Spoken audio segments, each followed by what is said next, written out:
Buy a Harley and go kill a lion with his bare hands. Though this video doesn't really bother me, but it kind of points to a theme that's going on in the world today, if you will. It's where women who've got power try to push men down so they can make themselves seem bigger. So I got this from Aubrey Huff's Twitter page. It says, at this point, the only chance Harry has of getting his manhood back is to dump her ass. Buy a Harley and go kill a lion with his bare hands. Damn dude, clean it up. This is tough to watch. How she just butts right into his conversation and takes it. So watch this.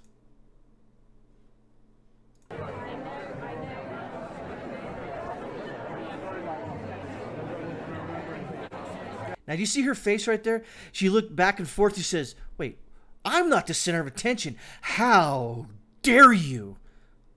And then she just butts right in, pushes him to the back, like he doesn't mean a damn thing. Look at his face. He's like, oh man, I just been neutered.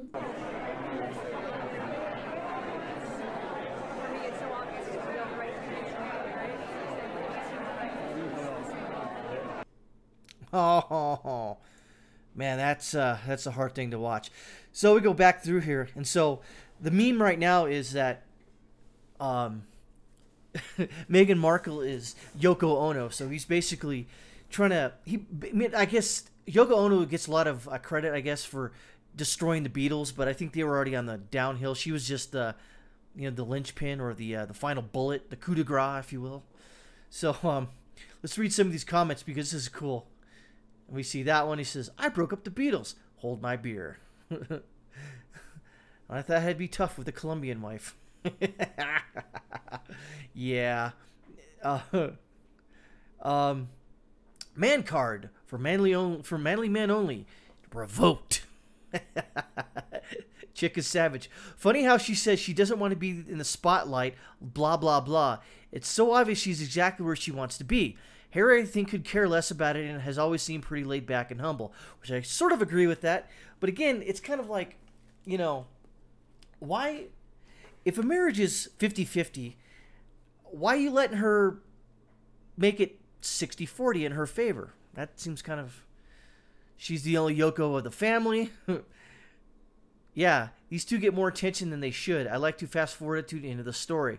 Right, so there's a talk about, this marriage ain't gonna last, which I sort of agree with it, just because, just the way she acts.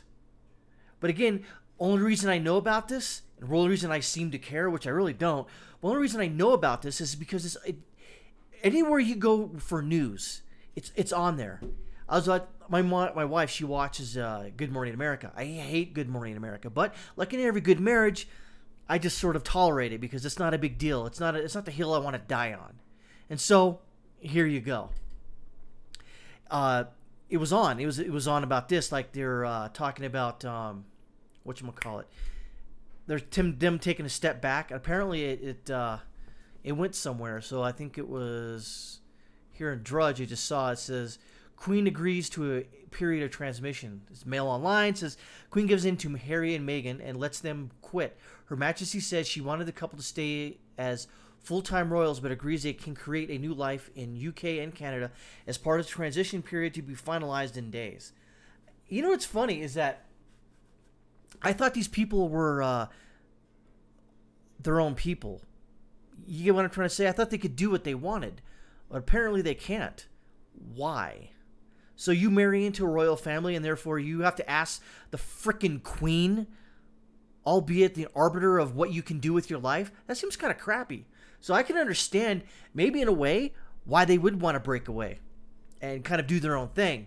But Harry's got to kind of step up and go, kind of like, put the kibosh in Meghan's, tomfoolery, bullshittery, if you will. It seems really crazy. But apparently, in the lines with that, Twitter CEO removes cringy video of Prince Harry pitching Meghan Markle to a Disney CEO. Now, it is cringy, I get it, but I don't necessarily think it's that bad. Hey, if he's got influence and he's talking to Bob Iger, who's probably at the helm of the Disney empire that's worth billions upon billions of dollars, I wouldn't you know, I'd probably do the same thing. But then again, it's like these people try to act like, you know, they're better than us normal people. But then these people, you know, carve up the you know, the media landscape and entertainment for their own use, which is fine. I'll never be in it.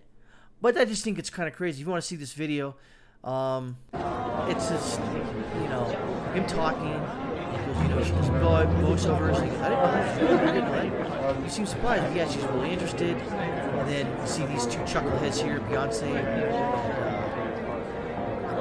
cornerback for the Seattle Seahawks. I don't know who that guy is. I think that's Jay-Z. Of course it's Jay-Z. But the thing is that it didn't look like who they were. But what's interesting is that, you know, it's just the way way Harry, you know, Prince Harry, or I should just call him Harold, because, you know, he's not the Prince of Me. You know, that's a title he basically was handed to him. But who hands out titles? Who goes by titles, except, you know, for when you actually earn it, such as, you know, a doctorate, being in the military. You know, I'm a sergeant first class retired, but I don't put that at the bottom of my, you know, when I sign stuff for, you know, my, you know, official documents. I just don't do that because it's ridiculous. I was a sergeant first class, but I'm not now anymore. You know, it's kind of one of those things. But continue on with this. But yeah, it's just sort of a funny, I guess, entertainment sort of thing that's going on right now. Is that for some reason that this is encompassed, or it's even latched on to me, if you will. That's why I'm even talking about this. Is that it kind of latched on, and we're sort of having to talk about this, and it is what it is. I like this tweet. She managed to do in 2 years what no war or drawn-out tragedy could for of all English history: destroy the royal family. Amazing efficiency by this legacy wrecker. And this guy, $10. She does that to him. Maybe he likes it. I don't know. That's up to him. I wouldn't approve of that sort of activity, but hey. If he likes it, he likes it. He'll be BFFs with Trudeau. Yeah. Oh, also, he basically said they don't want to move to L.A. unless Trump is still in power in the United States. It's like, but you'll move to Canada to a guy, the prime minister who wore blackface? That's better? Really? I don't think so. Basically, it says she has a reputation for doing this with all her relationships. That's what I just heard, so it must be factual. 2 weeks tops. He defines P-whipped. Beta male. Well, no, he was a helicopter pilot, and he was on the front lines. So, maybe not, but he has got out of the military, so he's probably still. And in this video, makes you appreciate George Washington and the boys even more. Abso-freaking-lutely.